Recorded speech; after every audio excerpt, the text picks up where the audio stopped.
With one swing tonight, Maurice Allen became Mr. Mile High, taking over the men's division, while on the women's side, it was a record-setting evening for Troy Mullins. We're going to have all those highlights from the World-Long Drive later. As Golf Central starts right now.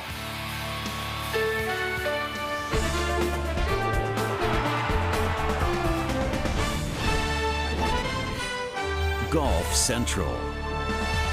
Brought to you by Titleist.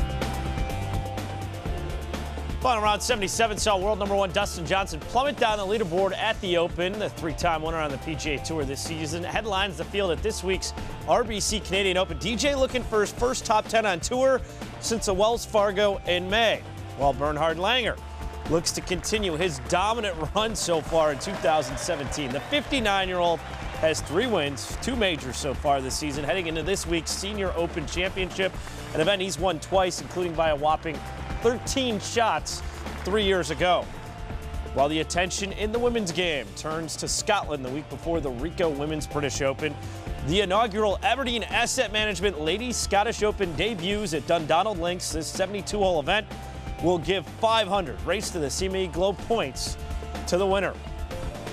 And there ain't no party like an I just won the Open party, because Jordan Spieth's post-Birkdale champagne celebration spilled into the Dallas morning on Monday morning. Here's the welcoming party at Dallas Airport. Jordan's sister Ellie and his mom got into the action, taking a drink from the claret jug. This from his mom Christine's Instagram. So if he wants to toss an invite our way the next major he wins, I'm going to go ahead and RSVP yes for the both of us out of the gates. Welcome to Golf Central. I'm George Savarickas with Golf Channel analyst Tripp Eisenhower. Tripp, you had said it was a career-defining moment for Jordan Spieth, that stretch from 13 to 18. Let's look at what they had to do on that all-important 13th hole before playing his third shot. I mean, this did take a long time, no question about it, but there were a lot of variables. And 5 yards from the top of that hill. The fact that Jordan Spieth turned around and said, "Can I go back to the range?" And they said yes. The yardage, well, it was a guess, is what they said, 240 yards, and that was a 3-iron. All right, here's Jim Bones Mackay breaking down the 13th and the input from Jordan's caddy. I don't want to overstate this, but I think you could make the argument that that was the most critical yardage ever given to a player in the history of golf. I mean, Jordan's off the grid there. Michael has to, once they find the ball, has to go to the top of that dune. He's got to eyeball it back to the ball. He's got to then eyeball it towards the green, add it up, and give it to his man with hopefully the right line. And if he gets that wrong and that ball goes into a bunker or into a gorse bush, they are in a lot of trouble. And I think, what Michael did there, his little piece, obviously he's not hitting a shot, is one of the most amazing things a caddy's ever done. Pretty amazing list. The youngest to win 3 legs of the career Grand Slam. Jack Nicklaus did it at the age of 23, 6 months. Jordan Spieth joined the club 4 days before his 24th birthday, while Tiger did it at the 2000 U.S. Open. He was 24 years old. Focus this week on the PGA Tour lies with our friends to the north at the RBC Canadian Open, and for the 29th time in its history, Glen Abbey will play host to the RBC Canadian Open. There are 22 guys who are making the 3,400-mile trip from Royal Birkdale, just outside Liverpool, to Glen Abbey, outside Toronto, for this week's event. Chantel McCabe is covering this week's PGA Tour stop. Chantel, world number 1 Dustin Johnson, one of those 22 who teed it up last week for the Open. He made the cut for the first time in 3 starts. How is he preparing for this week? Well, George, it's right back to action for world number 1 Dustin Johnson. After finishing tied for 54th last week at the Open, he and those 21 other players you mentioned boarded the charter after the final round Sunday night and didn't arrive to Toronto until 3 a.m. Monday morning. So they had to get some rest and had to get adjusted to that 5-hour time difference.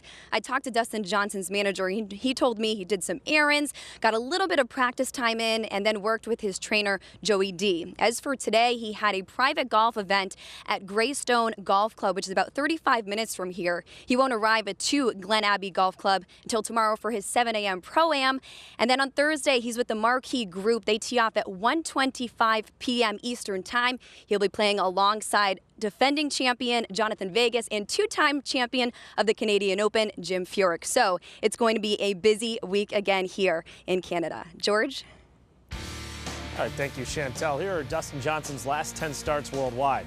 The first 5, you see 3 wins, 5 top 3 finishes. DJ could do no wrong. The last 5, a bit of a different story. 2 missed cuts in there. As you see, Dustin Johnson, 0 wins, 0 top 3 finishes. So with Tripp once again. Tripp, what's kind of changed? You had that little rough patch with consecutive missed cuts. Yeah, he did. And really, you need to look no further than a fall off in birdies because of his putting. You look at a couple of things with Dustin Johnson, and it's really how he was performing on the greens. His 3 putts were up at Memorial, and his 1-putt percentage was down. So those are not good things for Dustin Johnson. It was the greens in regulation stayed about the same. So it was really his performance on the greens. It was spectacular during that run in March in particular with 3 consecutive wins. But Dustin Johnson is really one of the best putters in the game as one of the longest hitters. That's a great combination. He and Brooks Koepka are always up there in combining strokes gained putting and club head speed and driving distance. And there you can see the frustration on Dustin Johnson's. The good news is the putting numbers started to look last week a little bit more like they did during that run in March. He was making more putts. The 1 putts were up, the 3 putts were down. The bad news for Dustin Johnson is his greens in regulation, it fell off to where it was for most of the year. But I think that's a little bit of rust from not playing, and that was the first event that he played since the weekend off at the U.S. Open. So I think Dustin Johnson getting some reps in. I mean, we're going to see him this week. We're going to see him at Bridgestone. We're going to see him at the PGA. So I think getting those reps in with the ball striking certainly going to help. But it seems to me, at least statistically, George, the putter's back somewhat as hot as it was when he was in that winning form. With him playing this week in the WGC Bridgestone Invitational, where he's the defending champ, do you think that's enough to get his game clicking by the PGA Championship? It is, because I think the getting in tournament form and tournament reps, I think that's the whole key for Dustin Johnson. I look for that ball striking to rapidly improve this week at Glen Abbey. All right, Tripp, now turning our attention to some sad news off the course. 35-year-old Jared Lyle returned to Royal Melbourne Hospital to undergo tests for what could be a 3rd fight against leukemia.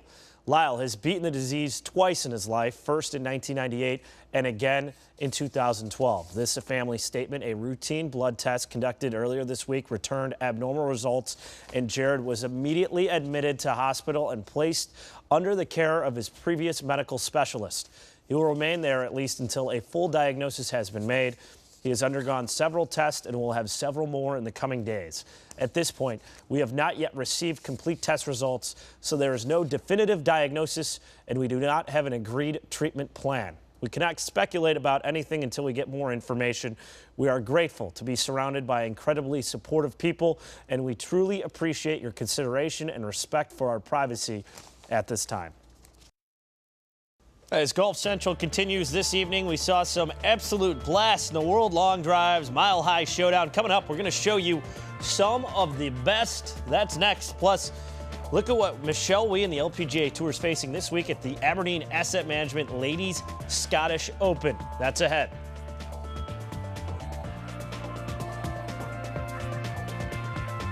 Golf Central is brought to you by the Volkey Design SM6 wedges, progressive design, precision performance. Grip Confidence, Grip Golf Pride.